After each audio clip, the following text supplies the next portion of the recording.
एक ऐसी मूवी जो पूरी फैमिली की मौत की वजह बनी।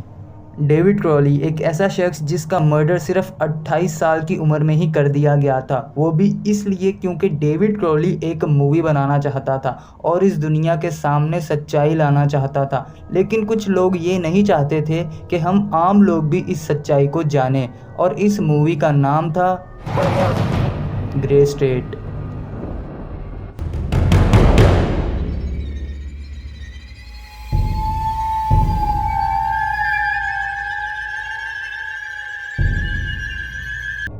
हेलो एवरीवन, तो वेलकम है आपका आज की इस हॉरर नाइट्स में। तो दोस्तों, जैसा कि मैंने अपनी पिछली वीडियो में बताया था कि ग्रे स्टेट मूवी एक डॉक्यूमेंट्री है, यानी बेस्ड ऑन रियलिटी। और डेविड क्रॉली सिर्फ ग्रे स्टेट मूवी का ही नहीं बल्कि रियलिटी में एक हीरो है, जिस शख्स ने ऐसी सच्चाई को हम लोगों के सामने लाने की कोशिश की जिस सच्चाई से आज भी हम लोगों को महरूम रखा हुआ है। और इसके बदले में डेविड क्रॉली को क्या मिलता है? सिर्फ और सिर्फ मौत। तो दोस्तों, डेविड क्रॉली एक बेहतरीन मूवी मेकर था जो अपनी वाइफ कोमल और अपनी 4 साल की बेटी रानिया के साथ अमेरिका में एक मिनेसोटा नाम की जगह पर रहता था। डेविड क्रॉली 2014 में एक मूवी बना रहा था जिसका नाम था ग्रे स्टेट। ये एक ऐसी मूवी थी जिसके ज़रिए डेविड क्रॉली हमें एक बहुत बड़ा मैसेज देना चाहता था।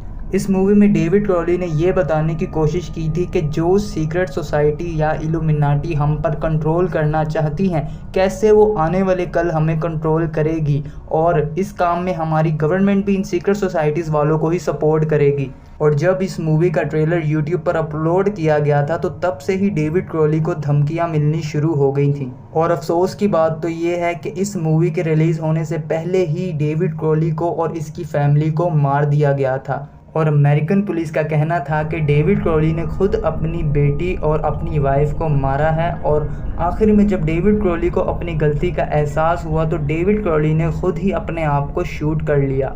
और अमेरिकन पुलिस ने इस केस को सुसाइडल केस बोलकर क्लोज कर दिया। और ग्रे स्टेट मूवी का ट्रेलर अभी भी यूट्यूब पर मौजूद है।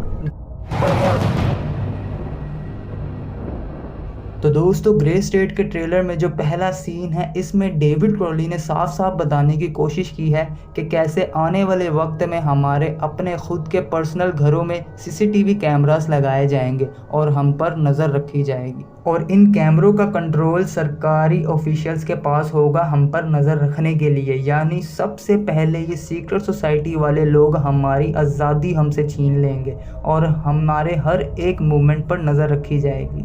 तो दोस्तों, आप लोग इमेजिन करके देखो कि आप लोगों के घरों में सीसीटीवी कैमरास लगे हुए हैं और आप लोगों पर किसी ने नज़र रखी हुई है। तो आप लोगों के लिए सरवाइव करना कितना मुश्किल होगा। खैर, इमेजिन कर लो, क्या पता आने वाले वक्त में ऐसा ही हो। अगले सीन में डेविड क्रॉली ने हमें दिखाया है कि कैसे ज़बरदस्ती हमारे राइट हैंड पर RFID चिप को इंजेक्ट किया जाएगा। RFID चिप की हेल्प से ही हमें पेमेंट करनी होगी। यानी जिस भी इंसान के राइट हैंड पर RFID चिप होगी, सिर्फ वही शख्स खरीदो फरोख्त कर सकता है। और ये लोग इस दुनिया से कैश को ख़त्म कर देंगे क्योंकि ये लोग कैशलेस सोसाइटी बनाना चाहते हैं। और ये वक्त भी ज़्यादा दूर नहीं है क्योंकि अभी भी ज़्यादातर लोग डिजिटल कैश यूज़ करते हैं। और जिस भी इंसान के राइट हैंड पर RFID चिप नहीं होगी, वो शख्स अपने लिए या किसी के लिए भी कुछ भी नहीं खरीद सकता। वो शख्स भूखा ही मरेगा। और जब RFID को स्कैन किया जाता है तो स्क्रीन पर 666 अपीयर होता है। अब इस पूरे सिस्टम के पीछे कौन लोग हैं, ये तो आप लोगों को पता चल ही गया होगा। अगले सीन में हमें दिखाया जाता है कि ट्रैवल को सस्पेंड कर दिया जाएगा। यानी अगर कोई अमेरिका में घूमने गया है तो वो अमेरिका ही रहेगा, और अगर कोई किसी काम से इंडोनेशिया गया है तो वो इंडोनेशिया ही रहेगा। और नीचे हेडलाइन में लिखा हुआ है, chip manufacturing working overtime to fill orders. यानी कि काफ़ी ज़्यादा तादाद में लोगों के हाथों पर या उनकी बॉडी पर RFID चिप को लगाने का प्रोसीजर शुरू कर दिया गया है। ये सब कुछ होने के बाद पूरी दुनिया में मार्शल लॉ को डिक्लेयर कर दिया जाएगा। मैं आपको थोड़ा मार्शल लॉ के बारे में बताता चलूं कि मार्शल लॉ एक ऐसा कानून है जिसमें आप किसी भी इंसान पर केस नहीं कर सकते। यानी अगर आपकी किसी से लड़ाई हुई है तो आप उस शख्स को जान से मार दो या वो आपको जान से मार दे, कोई भी सरकारी अफसर आपके मामले में दखल अंदाजी नहीं करेगा और ना ही आप किसी पर केस कर सकते हो। यानी आपका इंसाफ आपने खुद करना है, चाहे तो जिसको मर्जी मारो पीटो या उसके हाथ पांव तोड़ दो, वो आपकी मर्जी है। इससे गवर्नमेंट का कोई भी मतलब नहीं है। और आगे दिखाया गया है कि ऐसे जितने भी स्टोर्स या शॉप्स हैं जहां पर कैश की हेल्प से पेमेंट किया जाता है, उन सभी स्टोर्स और शॉप्स को बंद कर दिया जाएगा। इससे अगले सीन में दिखाया जाता है कि एक फीमा नाम की सिक्योरिटी सर्विस होती है जो गवर्नमेंट के कंट्रोल में है, जो ज़ोर ज़बरदस्ती लोगों को मजबूर करेगी ये सारे कायदे कानून मानने के लिए। यानी अगर आप ये सारे कानून फॉलो नहीं करोगे तो फीमा सिक्योरिटी सर्विस आपको मजबूर करेगी ये सारे कानून फॉलो करने के लिए। और जो लोग फिर भी इनके कानून को फॉलो नहीं करेंगे, इनके खिलाफ जाएंगे, इनका प्रोटेस्ट करेंगे, उन लोगों को ख़त्म कर दिया जाएगा, यानी उन्हें जान से मार दिया जाएगा। और आहिस्ता आहिस्ता पूरी दुनिया में खून खराबे का माहौल बढ़ता जाएगा।